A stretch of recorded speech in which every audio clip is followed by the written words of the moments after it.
Hola a todos, muy buenas, lo que sean cuando escuchéis esto y bienvenidos al primer episodio del podcast Charletas.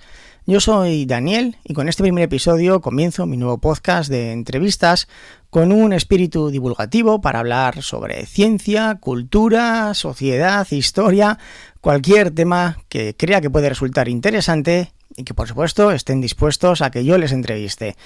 En este primer episodio hablo con Diego Gutiérrez, profesor de la Universidad de Zaragoza, uno de los que desarrolló una cámara que podía ver a través de las esquinas, un profesor especializado en informática gráfica que ha colaborado tanto con el MIT, con la NASA, con Disney, con Adobe, una charleta que espero, como siempre, os resulte muy entretenida e interesante.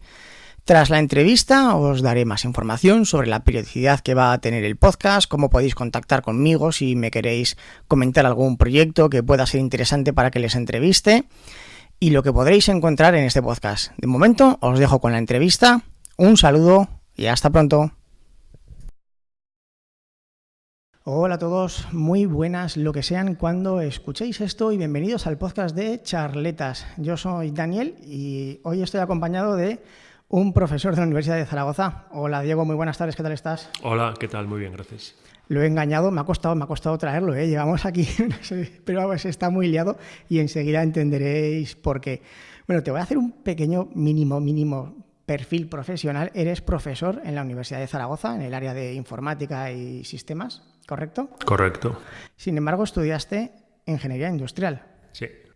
Y a mí lo que me llamó la atención, porque reconozco que yo no tenía ni idea de que existía, a lo mejor la gente dice, ¿cómo no lo sabías? Pero la informática gráfica, tu proyecto final de carrera fue sobre informática gráfica, ¿no? Sí, un poco culpa de mi hermano Guillermo, tengo dos hermanos. Yo hice ingeniería industrial y efectivamente a partir de cuarto ya noté que no me gustaba. Eran 6 años, ¿no? Pero claro, cámbiate de carrera, ya. Y encima en Zaragoza... Da palo. Muchísimo palo, y en Zaragoza en esa época no había otra ingeniería, o acababa de justo empezar alguna, no me acuerdo. No era fácil la decisión de cambiarse, decidí seguir, y el proyecto fin de carrera, pues mi hermano estaba haciendo algo de informática gráfica, me hizo un poco de gracia, fui a hablar con el profesor Francisco Serón y hice el proyecto con él y... Así que tu hermano también hizo informática gráfica. Sois unos avanzados a vuestro tiempo, ¿eh? Bueno, no sé, es lo que... Supongo que el mérito es el del profesor Francisco Serón. ¿En qué año estábamos hablando? ¿Finales de los 90, principios del 2000? Vamos a ver, 96, algo así. O sea, que acababa de salir Windows 95. 95, acaba de salir Toy Story. Que creo que fue en el 95. Y entre eso y lo de mi hermano y que no me gustaba la carrera, dije, voy a probar informática gráfica. Pero informática gráfica me imagino que también será bastante dura. Mucha matemática, mucho algoritmo... Porque a lo mejor la gente piensa que es dibujar y la informática gráfica son matemáticas puras. Es bastante física y bastantes matemáticas, sí. De hecho, el primer día que llegué me dieron un libraco gordo, me dijeron, léete esto y cuando te lo leas, vuelve. Y yo pensé, esto no es lo que me habían vendido. Pero bueno, al fin y al cabo, una vez te haces con ello, no es tan complicado. Sí, la informática gráfica será un campo súper amplio, llevará desde en Monstruos S.A. cómo se mueve el pelo del monstruo azul, por ejemplo, la realidad aumentada. Sí, hay muchísimos campos.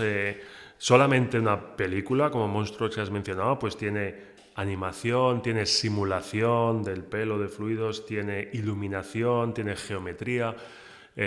Yo me centré más en la parte de la simulación de la luz, la iluminación. En los videojuegos eso también me llevarán muchísimo, ¿no? Lo que son las sombras, los objetos cuando se desplazan. Sí, cada vez los videojuegos muestran más cálculos en tiempo real, ¿no? Pero en tiempos las imágenes más chulas de los videojuegos estaban calculadas aparte y eran como pequeñas peliculillas que hacían. Pero poco a poco esa frontera esa división entre lo que es la informática gráfica... Exacto. Entre la informática gráfica que veías en la intro, que era como una cosa y luego el juego era otra, poco a poco se está difuminando y cada vez los juegos son más y más realistas. Bueno, y eso en la época de los 90, porque antes yo me acuerdo que los videojuegos era un dibujo literalmente hecho por un tipo Luis Rollo y luego por dentro era totalmente distinto. Sí, yo me acuerdo una vez que con mis hermanos compramos Abu Simbel Profanation, algo así, un juego de estos en 2D. y nos parecía apasionante, era como el no va más del conocimiento humano, ¿no? Y es un juego bastante cutre en 2 dimensiones, pero en aquel entonces parecía... Sí, es que somos abuelos cebolleta ya, ¿eh? Madre mía. Y bueno, en esta época estamos hablando finales de los 90, principios del 2000, terminarías la carrera a principios del 2000, me imagino. Finales de los 90, o sea, Finales de los 90. o 95, 96. El proyecto fin de carrera claro, fue 95, 96. claro, así cuando hiciste el cambio. En esa época se sabría muy poco de este tema. Entonces, terminas la carrera, intentas presentar proyectos a empresas en la universidad para estudiar, para desarrollar. ¿Cómo era explicar estos temas de estudio? Hay un impasse en mi caso. Yo en mi caso no sabía qué hacer cuando acabé la carrera. Entonces, comencé el doctorado en ingeniería informática. Ya, pues bueno, dado que no había podido estudiar ingeniería informática, pero sí quizá el doctorado podía especializarme más en temas que informática gráfica iba a necesitar, ¿no? Pero tampoco estaba muy convencido de qué quería hacer y empecé más a trabajar con software de artistas, ¿no? Softimas o Maya, software de simulación en 3D, Maya es un clásico. exacto, haciendo trabajos por allí en el grupo de Paco Serón. Y fue un poco a partir de la frustración de no entender por qué el programa hacía algunas cosas y otras no, y por qué unas eran muy difíciles. Entonces empecé a intentar entender las tripas del programa y eso me fue desviando de manera natural un poco a la parte de investigación. Es un tema muy hardcore, ¿eh? Entender cómo funciona un programa como Maya no es moco de pavo.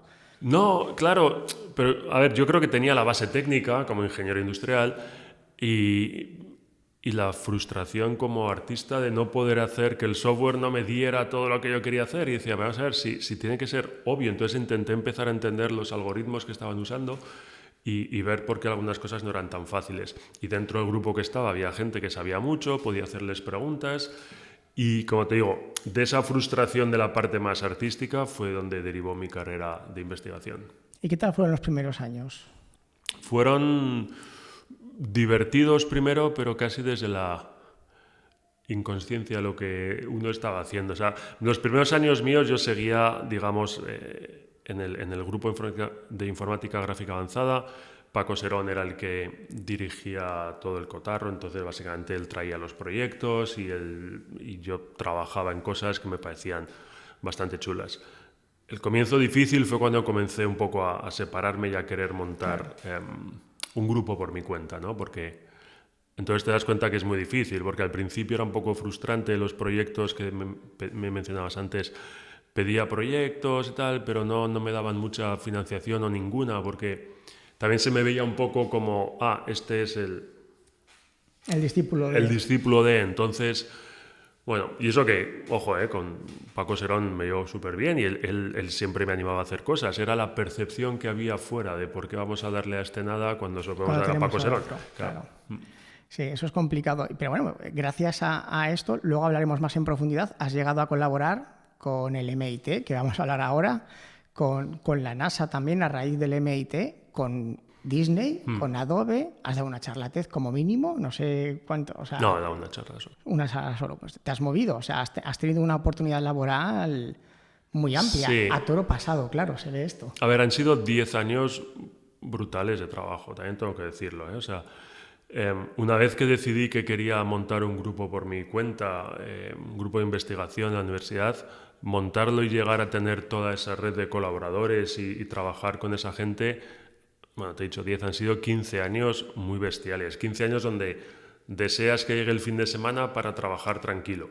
Te entiendo perfectamente, es muy triste, pero es así. Sí, entonces... Bueno, pues es lo que hice y estoy aquí, ¿no? Para bien o para mal. No sé si lo volvería a hacer de todas formas. Hombre, yo creo que todas las barbaridades que se han hecho de jóvenes, cuando ya llegas de mayor dices, no, ahora no tendría la energía para hacerlo. Es muchísimo esfuerzo, lo cual también, aprendes a valorar lo que ha hecho la gente antes que tú.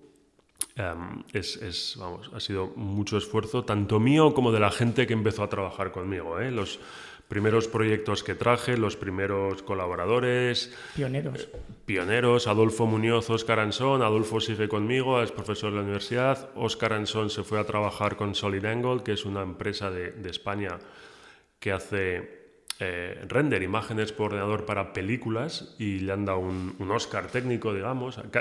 Prácticamente una de cada 3 películas de ciencia ficción que veas en el cine, al menos, utiliza el software de Marcos Fajardo, que es un malagueño, que eso se montó esta empresa. Bueno, total, que Óscar Anson está trabajando allí. Bien, todo bien, pero me acuerdo mucho de esos momentos y de cuando me dieron mis 2 primeros proyectos europeos con los que pude contratarles. Fue como un pequeño subidón. O sea, y además un descanso de decir, por fin. Bueno, y vamos a hablar ya del MIT porque es un proyecto que hiciste en el 2013 que a día de hoy sigue pareciendo ciencia ficción, porque hay cosas que según han pasado los años, los teléfonos móviles, ya está todo el mundo acostumbrado. Yo me acuerdo cuando tuve el primer iPhone 3G que llegó a España, ibas por la calle y la gente te miraba, mira, ese tiene un teléfono raro de esos. Y ahora ya es algo más habitual, pero la hiciste en colaboración con el MIT, una cámara que ve a través de las esquinas, como la vuelta, como si fuese un periscopio, ¿no? Más o menos. En primer lugar, vamos por partes porque esto vamos a darle caña. ¿Cómo surgió la idea de que una cámara así pudiese existir y cómo surgió la posibilidad de colaborar con el MIT? Cronológicamente, primero está la posibilidad de colaborar con el Instituto Tecnológico, ¿no?, de Massachusetts. Esto es porque, bueno, cuando trabajas en investigación, pues acudes a congresos, eres parte de comités y poco a poco vas conociendo gente. Vas haciendo la red que seas imprescindible para todo. Exacto, ¿no? Entonces yo contacté con el jefe de un grupo del Media Lab y en ese momento Belén Masia acordamos que podía ir a trabajar, porque esto no lo hice yo solo, somos 3 personas del grupo, Belén Masia, Adrián Jarabo y yo, más la gente del MIT. Entonces Belén Masia fue a trabajar allí durante 4 meses y yo fui durante 1 mes o 2, no me acuerdo. Entonces, en ese momento surgió allí la idea, no de la cámara todavía, sino de intentar capturar luz en movimiento. Hacer un sistema que pudiera hacer 1 billón de fotogramas por segundo, de manera que tú puedes ver la luz cómo avanza a través de una escena y cómo interactúa con cosas. Ese era el desafío del 2012 que publicamos en 2013. Y a raíz de ahí, una vez hemos conseguido ese reto, la pregunta era, vale, ¿qué podemos hacer con esto, ¿no? ¿Qué tecnología podríamos desarrollar a partir de esto? Y la primera idea que surgió fue esto de la cámara que fuera capaz de mirar alrededor de las esquinas, aprovechando que capturas 1 billón de fotogramas por segundo. La intuición creo que es sencilla de entender, ¿no? Tú imagínate a la salida de un garaje hay espejos para poder ver a la vuelta de la esquina, ¿no? Si ahora quitas el espejo, ya no ves. Pero te puedes imaginar que la información que ha llegado a lo que antes era el espejo sigue llegando ahí, solo que la pared, que ahora es el ladrillo, no te la devuelve tan ordenada, ¿no? Digamos que la convierte en algo incoherente. Pero esa información está allí, de alguna forma. Con esta cámara de 1 billón de fotogramas por segundo, es como si pudieras a cada fotón que te llega a la cámara preguntarle dónde ha estado. Entonces, todos los fotones que llegan de esa esquina donde antes estaba el espejo, ya no está, le puedes ir preguntando ¿qué has visto a la vuelta? Es una forma un poco poética de contarlo, ¿no? No, sí, pero esa es la intuición. Yo te entiendo perfectamente, pero claro, para ti es muy lógico, pero tú me dices esto y yo lo primero que pienso es, ¿pero qué discos duros utilizas para guardar toda esa información? No es tan caro. Lo más caro a nivel de computación ni caro a nivel de almacenaje, porque son... Pero si una foto de un móvil de estos que hay ahora de 40 megapíxeles te ocupa una... Bueno, no hacemos fotos de 40 megapíxeles, ¿eh? Hacemos fotos... Y luego se lo van rescalando. Sí, cada imagen, ahora no me acuerdo la resolución espacial, pero además me acuerdo una anécdota que presentamos un vídeo de estos donde se veía la luz atravesando una botella a 1 billón de fotogramas por segundo y nos dijeron, ¿lo tenéis en HD? Yo dije, a ver, no. Pero no, o sea, lo caro del sistema actualmente es capturar la información, lanzar los pulsos de luz para poder capturar la luz que rebota. No podemos usar todavía luz normal, luz de una bombilla. Tenemos que lanzar luz láser a esa esquina que rebote, que vuelva al sensor y entonces hacer todo. Es todo un sistema controlado por vosotros, no utilizáis luz ambiente, por así decirlo. De momento no. Claro. Otra cosa es... Sí, porque, perdona que te corte, la fotografía, para que la gente les entienda, son las cámaras tradicionales, entra luz por un objetivo, rebota en un espejo, o sea, el espejo sigue estando ahí y eso se quedaba plasmado. Entonces, ahora explica cómo funciona el sistema que tenéis vosotros, porque a nivel mecánico esto es imposible. Tiene que ser sobre todo software. Sí, es lo que llamamos imagen computacional y lo has dicho muy bien. O sea, a nivel mecánico es imposible, punto. O sea, es imposible capturar un billón de fotogramas por segundo de la forma en que estamos pensando, ¿no? Lo que hace la imagen computacional es aplicar software, algoritmos, que es lo que más desarrollamos nosotros, para, digamos, sobrepasar las limitaciones que te impone el hardware actual. Entonces, las imágenes no las capturamos del modo tradicional, no son fotogramas uno tras otro. Es algo quizá un poco complicado de contar y más sin tener una pizarra delante, ¿no? Pero digamos que capturamos imágenes en el sensor que tiene coordenadas X e Y, ¿no? Es un rectángulo. Sí. Quitamos toda la Y y solamente capturamos una fila de información.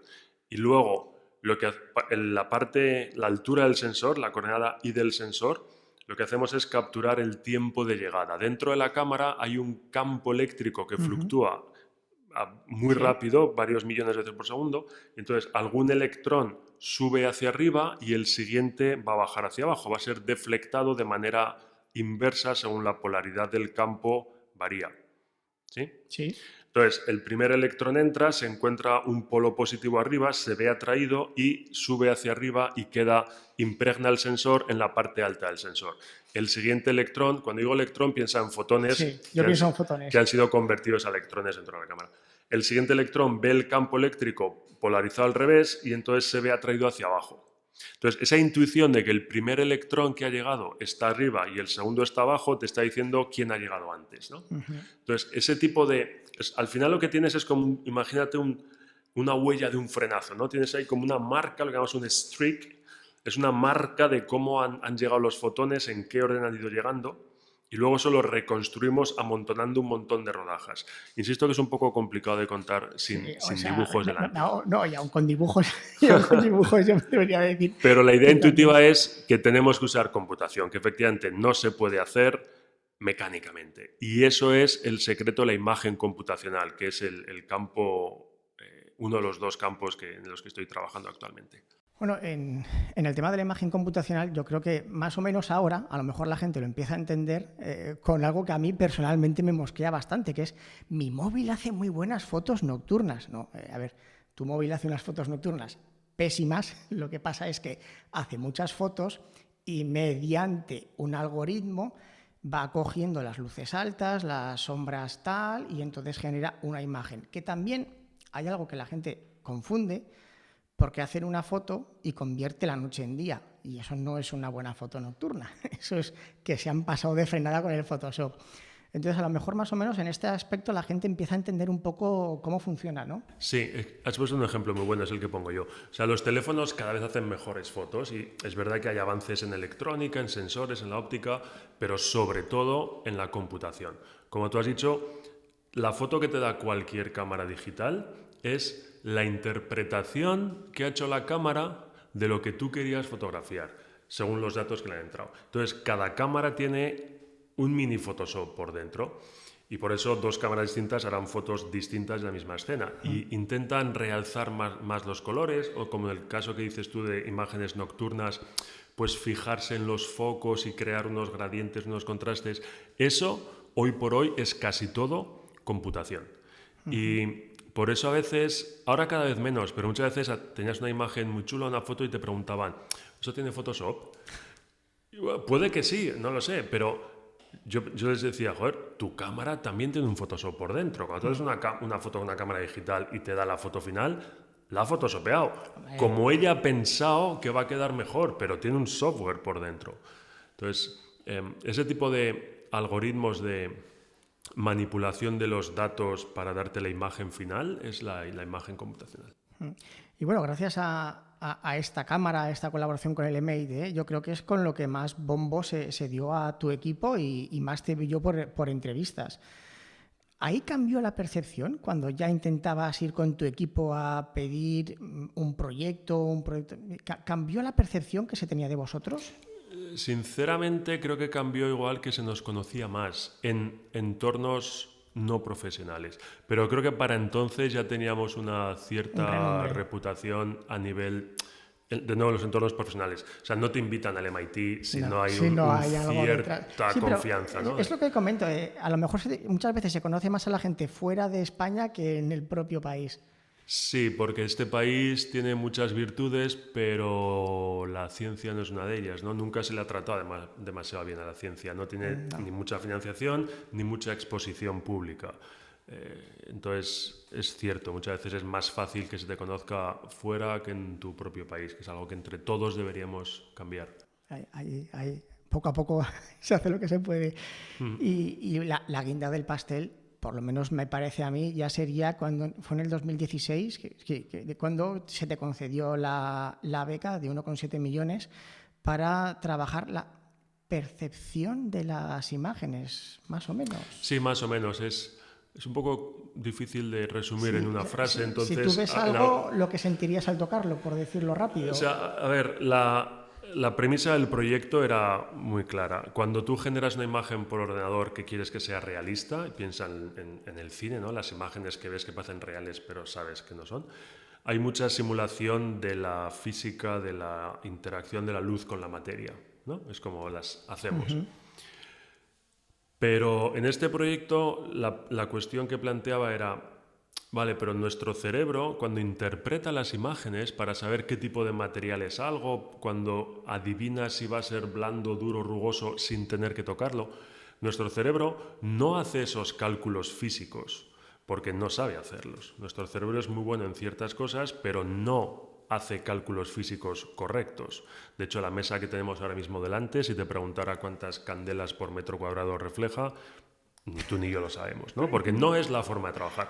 Trabaja en otro espacio, en un espacio perceptual. Sabe que la mesa es más clara que esto de aquí, más clara que el micrófono, y a partir de ahí se reconstruye la percepción de la escena. Entonces, en este proyecto lo que investigamos es cómo podemos crear puentes entre la física tradicional, la simulación que hacemos para generar imágenes, y cómo realmente el cerebro las interpreta. ¿Qué partes de la física puedo alterar sin que el cerebro se entere, digamos, con el fin de intentar generar imágenes realistas, pero de una forma más económica? Porque, insisto, el cerebro no hace todos los cálculos físicos que tenemos que hacer para simular una imagen. Llevamos casi 3 años ya, el proyecto es de 5 años, y como pasa siempre en este tipo de proyectos, al final abarcas o lanzas líneas paralelas que no imaginabas. Ya, por ejemplo, estamos en una muy chula que es intentar alterar la percepción del tiempo con realidad virtual. Y la premisa es un poco parecida, ¿no? O sea, el cerebro tiene una forma de entender y de hacerse, básicamente de sobrevivir, que es el objetivo número 1. Tiene una forma de entender el paso del tiempo. La pregunta es, ¿podemos alterarla mediante estímulos visuales? Y en ello estamos trabajando ahora. Hombre, cuando nos cambian, nos retrasan, nos adelantan 1 hora al reloj, ya... Ahí lo tienes, ¿no? A mí, por lo menos, durante una semana me cambia por completo toda. No, pero es fascinante. Resulta que ese dicho de que cuando te aburres pasa el tiempo más lento y tal, sí. Pues hay una base física para ello, ¿no? Entonces, es posible alterar esa especie de ritmo interno del cerebro sin necesidad de recurrir al aburrimiento o a la diversión, únicamente con estímulos visuales, para lograr alterar esa percepción del tiempo. Una pregunta que a mí me está volviendo loco todo el rato. ¿Cuánta gente estáis en tu equipo? Pues el otro día hice un recuento y me salían cerca de 30. Eso abarca profesores, que somos 4, incluyéndome a mí, somos 2 catedráticos. ¿Todos de informática? Sí.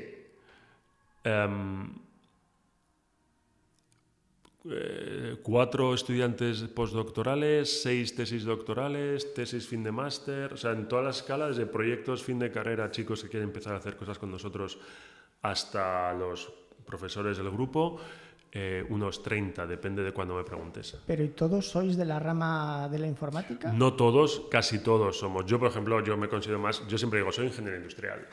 resulta que tengo una tesis en ingeniería informática, pero soy ingeniero industrial. Hay gente de telecos, hay gente industrial, casi todos informáticos, pero no todos. ¿Y cómo surgen las ideas? ¿Hacéis brainstorming? ¿Estáis trabajando en otra cosa y dices, anda, fíjate lo que acabo de descubrir sin buscarlo? Las ideas vienen de todos los lados, pero yo soy un gran defensor de salir de tu zona de confort. Y eso puede significar literalmente salir de Zaragoza, mandar estudiantes o yo mismo pues al MIT o a Stanford, a otras universidades y discutir ideas con otra gente que piensa de manera distinta. Yo, por ejemplo, me he pegado más de 3 años fuera de España desde que acabé la carrera, en estancias en distintas universidades. Eso te obliga a pensar distinto y a traer, digamos, ideas y formas de trabajar de distintas maneras, ¿no? Uh-huh. Luego, eso también se puede materializar en yendo a congresos y, por supuesto, leyendo muchísimo. Cuando lees un trabajo científico novedoso, ese trabajo siempre al final te va a decir lo que queda por hacer, ¿no? El trabajo futuro que se llama. Entonces, hay que tener la capacidad de reflexión de decir, ahí va, pues con esto que acabo de leer, más esto que hicimos nosotros, y con esta idea que discutimos hace 2 años que en aquel entonces parecía tonta, igual ya no es tan tonta y podemos atar cabos y podemos lanzar algo. Las ideas vienen de todos los sitios. Yo creo que la clave es no tener miedo a lanzarlas, no tener miedo a explorarlas e intentar fracasar rápido. O sea, no todas las ideas son buenas. Sí, decir, a ver, ya está, hasta aquí, no claro. Voy a perder más tiempo en esto. Y eso duele, duele muchísimo, porque y más, a ver, digamos, en mi posición, bueno, pues yo estoy un poco supervisando y algunas ideas van bien, otras van peor, pero para la persona que ha dedicado, yo qué sé, 2 o 3 meses iniciales en sacar eso para adelante y hay que decirle, no, vamos a hacer otra cosa, no es fácil.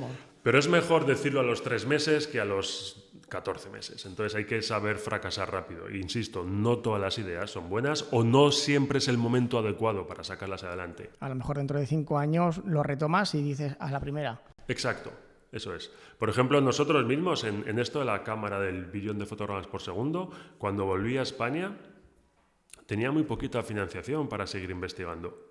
Y entonces quedó un poco ahí latente. Teníamos el conocimiento, pero no los recursos para trabajar. Hasta que empezamos a trabajar con DARPA, con la Agencia de Defensa de Estados Unidos, que nos dio una financiación bastante buena para lo que es España. Y entonces reactivamos todo eso. Y en 4 años podemos publicar en Nature. O sea, la idea, eso ha tenido que estar ahí latente, nunca lo abandonamos, pero no podíamos seguir porque no había financiación. Y había que hacer otra cosa y no pasa nada, no se acaba el mundo. No, por ideas será así, al revés. Hay muchas ideas y poco tiempo para hacerlas. Y bueno, empezará a colaborar con empresas como Disney, que otra cosa no, pero recursos tienen que tener a patadas, o con Adobe, que además yo creo que según estamos hablando, todo el mundo estará pensando constantemente en Adobe y en cómo las mejoras que hacen cada año. ¿Cómo es colaborar con estas empresas tan grandes? Hay una cosa que hacen muy bien y que a lo mejor es algo que algunas empresas de España deberían también plantearse. Igual, o sea, son muy grandes, pero dedican muchísimo dinero y recursos a investigación. Y esa investigación no siempre va ligada a un producto. A veces es investigación sin más, ¿no? Sabiendo que, bueno, voy a investigar en 50 temas, con que 2 acaben en producto, me sale a cuenta. Entonces, estas empresas están muy abiertas siempre a trabajar con investigadores internacionales. Entonces, una vez, digamos, tienes un cierto caché que ellos te conocen y se fían de ti y de tus estudiantes, pues ya es relativamente fácil llegar a acuerdos, decir, mira, pues este verano podíamos trabajar en este tema, podíamos investigar en esto.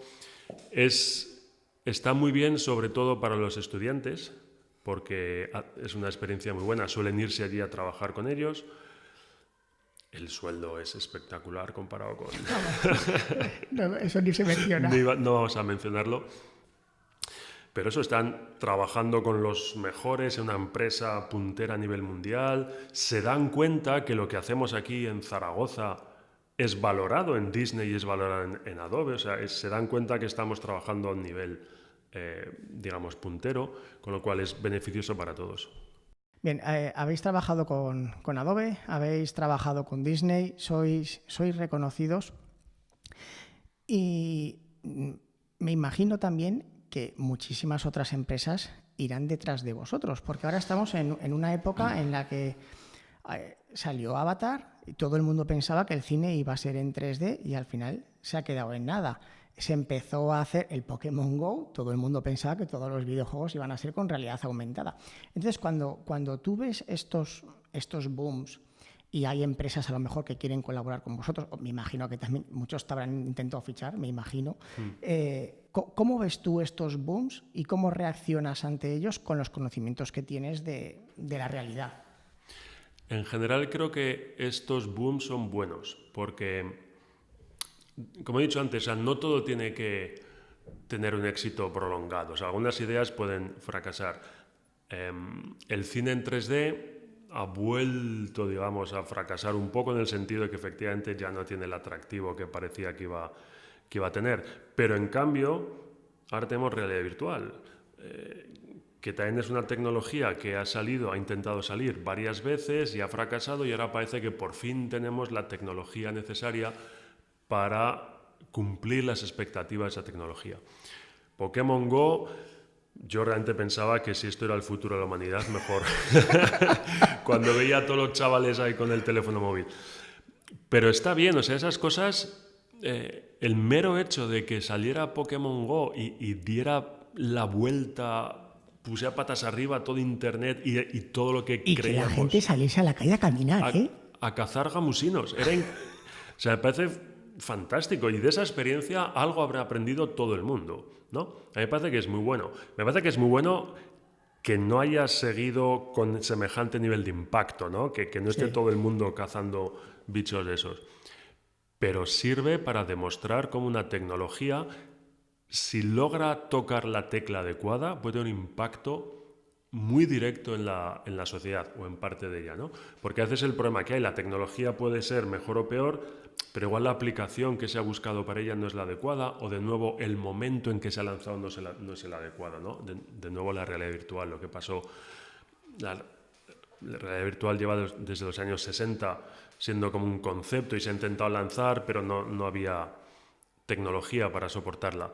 Ahora parece que sí, igual es un boom que dentro de 5 años vemos que ha vuelto a caer, pero ahora parece que hay ciertas aplicaciones de realidad virtual que sí que están funcionando. Sí, pero mira, voy a aprovechar que estás tú, esta pregunta no la tenía pensada. ¿Cómo lo ves tú, el típico ejemplo, la película de Johnny Mnemonic, ¿vale? Queda muy chulo en una película, pero vamos, tú que te pasas horas con un ordenador, ¿tú te imaginas estar trabajando así todo el rato con los brazos? O sea, ¿cómo?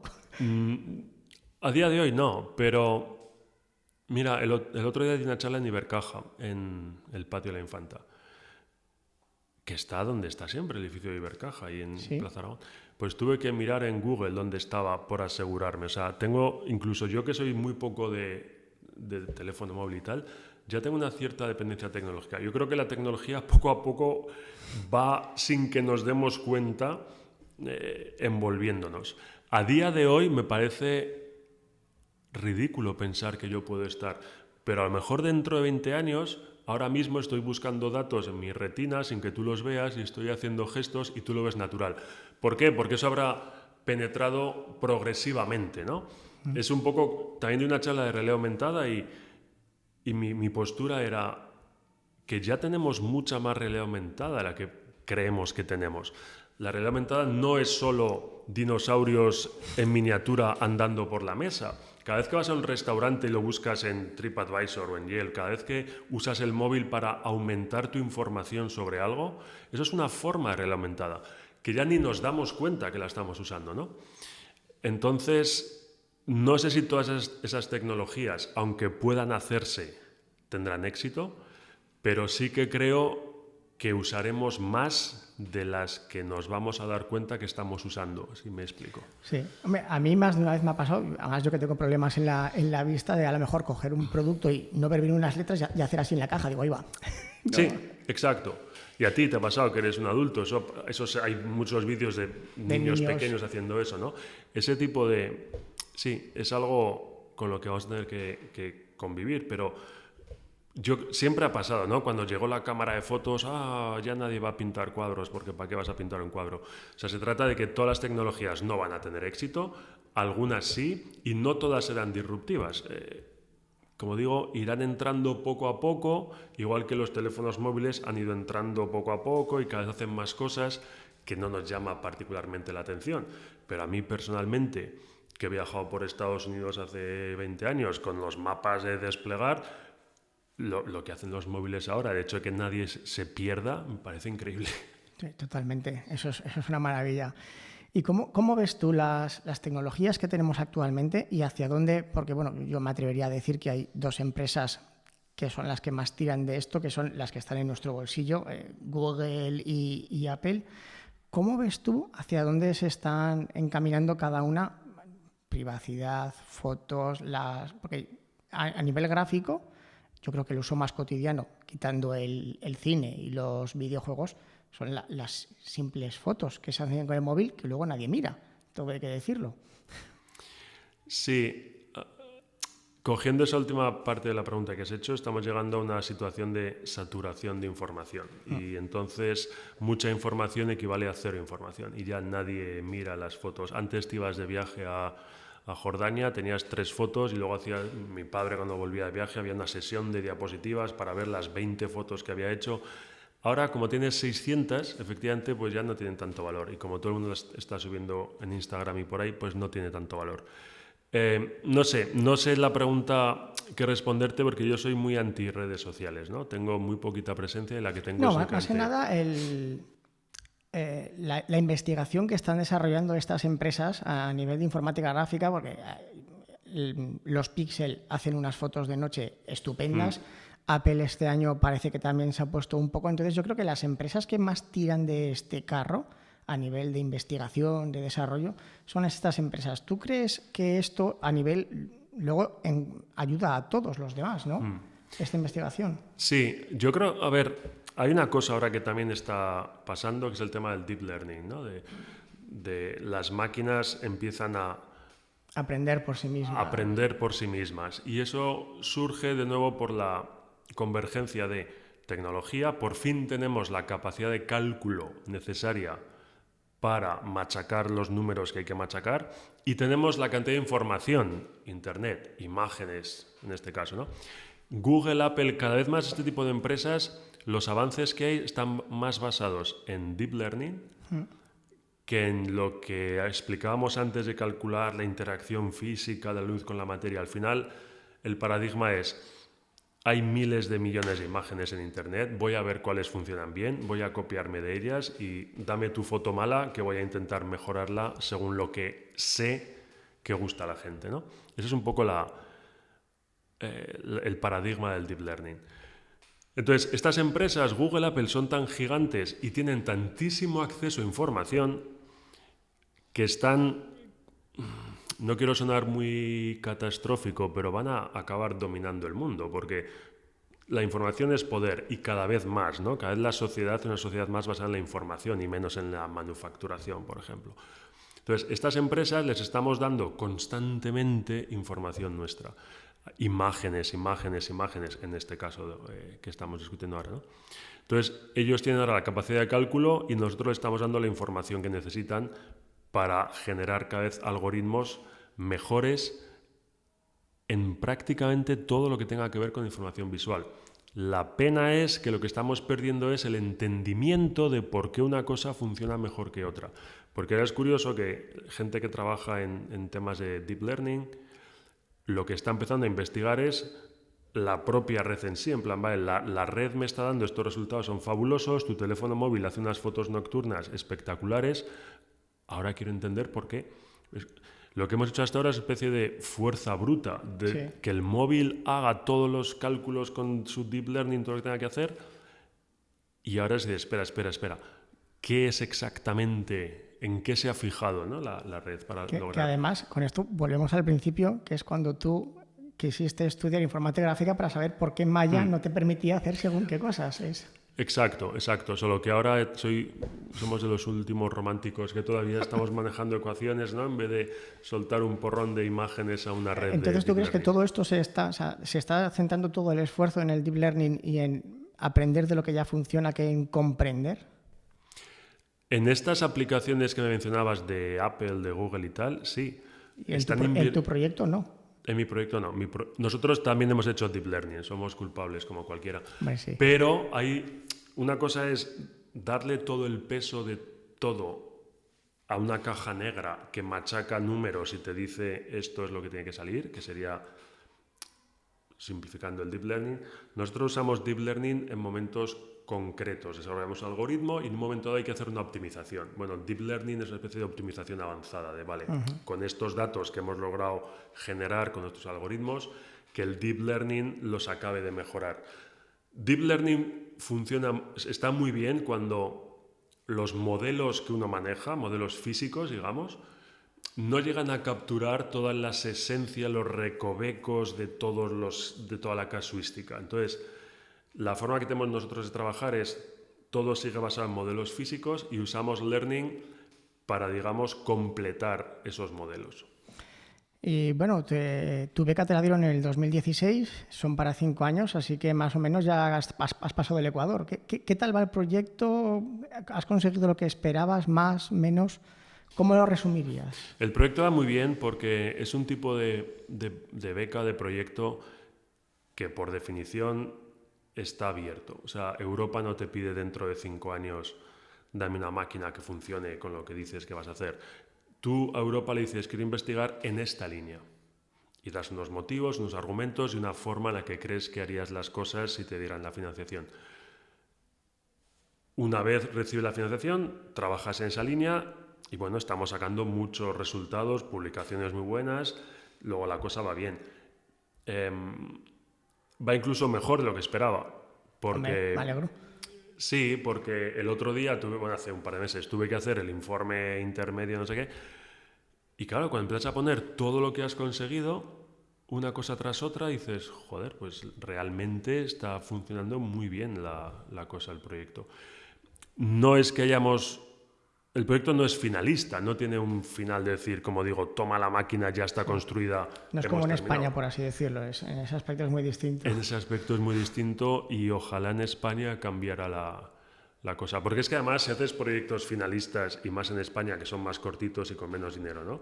A 3 años, por ejemplo, y me pides algo que funcione con un botón, mi investigación va a ser incremental. Si yo tengo que pedir al ministerio dinero y el ministerio más o menos quiere que en 3 años haya algo tangible, no me voy a atrever a tomar grandes riesgos. Voy a intentar hacer algo incremental para asegurar el tiro, digamos, ¿no?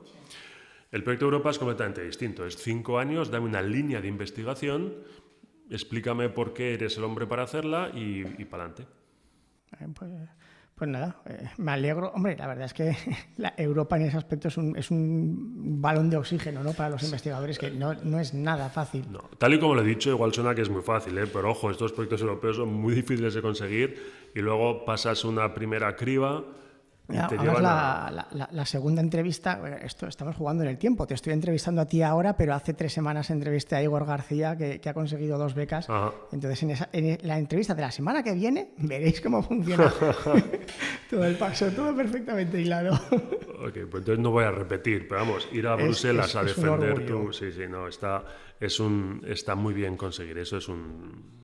¿Irás a por otra cuando termines esta? Me tomaré un sabático si puedo.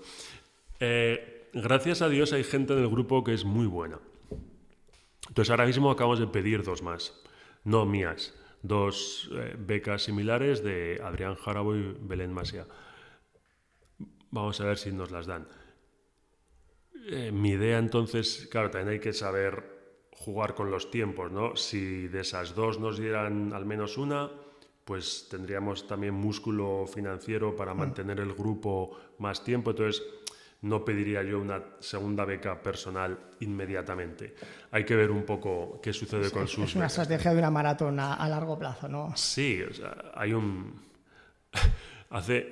problema que uno diría bendito problema, pero que es tener demasiada financiación. O sea, si de repente te juntas con 3 becas de estas, luego tienes que desarrollar 3 proyectos de esa entidad y el día tiene 24 horas. Entonces, no hay que morder más de lo que puedes masticar, ¿no? Hay que tener cuidado también con eso. Pues perfecto, me alegro mucho que os vayan bien, que además en tu equipo haya gente que también esté luchando a ver si consigue estas becas. Y vamos a cortar aquí porque podríamos estar aquí 2 horas más tranquilamente hablando. Muchísimas gracias, Diego. Me imagino que te volveré a dar un toque de aquí a un año a ver qué tal van los proyectos. Y muchas gracias por acceder a esa entrevista. Nada, gracias a ti y encantado, y gracias por promocionar este tipo de podcast y ciencia y todo esto. Creo que es muy valioso que cada vez los científicos también divulguemos la ciencia, ¿no? Porque, como digo, siempre usamos dinero público, en la gran mayoría, y está bien que el público sepa en qué se invierte ese dinero, ¿no? Entonces, muchas gracias a ti. Y hasta aquí este primer episodio. Espero que os haya resultado interesante. Bueno, me imagino que si habéis llegado hasta el final es porque así ha sido. Entonces ahora simplemente os voy a comentar un poco lo que vais a poder encontrar en este podcast. Voy a publicar este año 2019 6 episodios. Lo he calculado de forma que para justo antes de las Navidades publicar el último episodio y ya están grabados. Esto quiere decir que mientras vosotros os va a salir un episodio nuevo cada semana, yo ya estoy preparando todo el año que viene y ya voy a incluso a grabar alguna entrevista. No quiero publicar solo entrevistas, también quiero publicar algún documental tratando algún tema más específico, más en profundidad. Alguno ya está prácticamente grabado entero, solamente me falta preparar un guión y editarlo. Y también, con suerte, voy a tener un par de colaboradores, con lo que espero poder ofreceros el próximo año 2020 un contenido más variado y espero, sobre todo, de mucha mejor calidad. Si alguien quiere proponerme alguna entrevista de algún tema que ellos consideren que puede ser interesante, por favor mandadme un correo electrónico comentándomelo a daniel@charletas.com, y si es un comentario más general, pues lo podéis dejar en Twitter, por ejemplo, @Daniel Sanz. Voy a crear una página de Facebook. Nunca jamás he utilizado Facebook, pero bueno, por tener un sitio, no quiero crear un blog, paso de este tema, entonces he pensado crear una página en Facebook. No la he creado todavía, pero vosotros buscadla como Charletas y si no la encontráis, pues me escribís por Twitter y si la he conseguido crear, ya os lo digo. Un saludo a todos y hasta la próxima.